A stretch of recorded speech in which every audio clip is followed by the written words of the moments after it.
after successfully restarting the computer and pulling up the Optimus configurator tool for Mac OS X, it was able to recognize the keyboard and map everything. Oh, I'm sorry, it fell asleep. It goes into power saving mode as I've configured it. Right now I'm going to show you something that's really interesting. When I hold down the Shift key, watch, can you see what's happening to the letters or the numbers on the top? They're actually changing to their equivalents when you press Shift. Isn't that kind of nice? Or let's say you're thinking to yourself, Chris, geez, I can barely see that font. Okay, fine. You really want me to make it just a little bigger, just a little bigger for you? Because I can do that, if I wanted to. So I can go between a smaller point size and a larger point size instantaneously. I can change to a bold if I wanted to, and that's like the entire keyboard. So if I go in and let's see here, let me focus in on let's go to the Z character. So we're going to go into this character, and I'm going to increase the font size to 80. So that's a little too large there for that font, but I could set it bold or not. So now I can do this independently for each key if I wanted to. I'd imagine that there's a way to do it for the entire keyboard. Yeah, there we go. So now I'm adjusting the entire keyboard. Let's see here. That looks good. Nice and bright. And actually, let's make it bold. But I know what you're thinking. You're thinking, you know what? I don't like Lucida Grande. I'm more of an Impact kind of person. Okay, fine. So let's change the font to Impact. You don't like Impact? You're more Helvetica? Okay, fine. We're going Helvetica. Okay, you want Georgia. Fine. Any font that you have installed on your system, you can set the keyboard to. Now again, the keys that were redone at that point were the ones that the lowercase keys. Now I haven't even gone into programming the control buttons on the side yet, or even the function keys across the top. I would hope to find other keyboard layouts that people had done work before me. Be nice. Oh, and I know you're thinking, well, Chris, what if I wanted the text to actually be like red? Okay, fine. What if you want it blue? Okay. You can change to any color in the spectrum. There's a pink. I don't know if you're able to detect that from that angle. Actually, let's go really deep. Let's go yellow. Look at that. There's some pink right there in the middle. Purple. Purple blue. Actually, it is closer to blue. Purple. Anything, really. I mean, I can change anything. And if I just wanted, let's say, just go in and change that Z color, I could do that. So now my Z is red and the rest is yellow. And of course, I can go and reset it if I wanted to. Go back to the defaults and be fine. So, yeah, it's going to be a lot of fun. I'm really looking forward to importing other people's creations, and really kind of stylizing it for my own likes and needs and wants. Oh, and here's the neat thing too.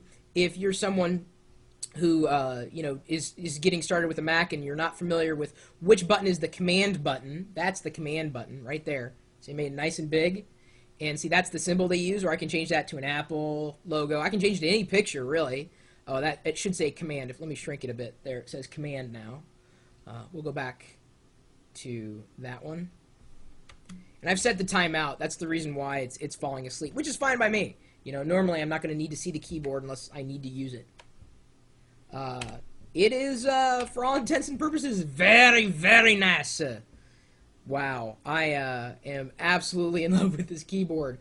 Looking very much forward to diving into the software, importing other people's layouts, designing my own pictures for any particular key on the keyboard. And if I go in and choose, I think I can give this a shot. I'm going to try to do this live. Hey, Chris. Yes, Kat? Kat, yes? Several of your chatters are asking if that keyboard is multi-language supported. Yes, it's any language supported. Truly, it's any language supported. What I'm going to do right now, if I can figure out, I'm going to open it up in Paintbrush. I'm going to edit a key here, or at least try to. Let me open the tool. There's the pencil tool. Let me change it to red. I'm going to try to edit this key live, or at least attempt to live. Okay, and then save it. It's actually saved as a TIFF file. So if I hit then Command Save, in theory, right here, I should be able to turn on the layer. Look at that. I just drew that. It's a TIFF file. The template is actually a TIFF file, a template that's saved as a new layer. So if I go in, it's just amazing. So now if I edit and go with blue and make a, let me try making a kind of like a blue happy face right below it. It's probably going to fall asleep, so let me hit spacebar again and hit save. Look at that. Instantaneous. Instantaneous. This layout is not individual pieces. Like I said, it's a single TIFF file. So you, any of you illustrators out there want to create like a cool layout with, either, just, the side widget things. And then of course I could go in and program a function to that key. I mean, that's kind of important too.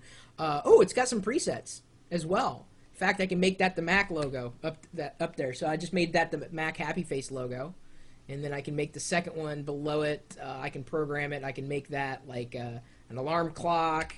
I can, go over to another key and choose, let's see here. I can choose an animation. Let's try an animation here. Supported formats, either an animated GIF or a MOV.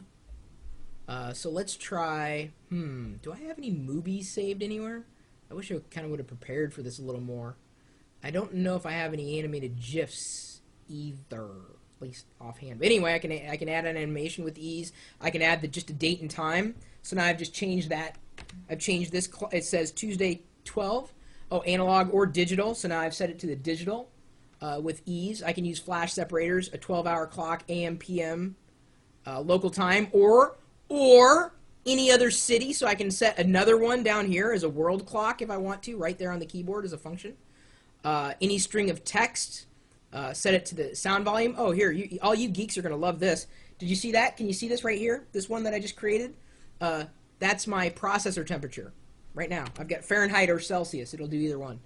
All right. Storage space on any drive that's mounted, either a diagram, pie chart, or text. Memory usage. Oh, you're going to love this. Uptime. Look at that. System uptime now. Of course, I just restarted the computer, so just started. Network speed, which is really, really nice, and I can set any one of them, including any of my network cards. A random generator, completely random. So now it's just all it does is just spits back random whatever numbers. Gmail, so I can set it with a login and password for Gmail, and it'll tell me when I have new Gmail waiting for me right here. And I can do this with any one of the keys on the Optimus Maximus. The default actions, executing a shell command, toggling a layer, key sequence, expose in spaces, opening a file, typing text, executing AppleScript, opening a website, iTunes control, volume control, a custom alert box. The list kind of goes on and on and on. This, again, is the Optimus Maximus keyboard available right now from ThinkGeek.com. They're the people that finally made it possible after years of waiting for me to have this, and I'll be bringing it around with me to local events here in the Seattle area. I think that's about as far as it's going to travel.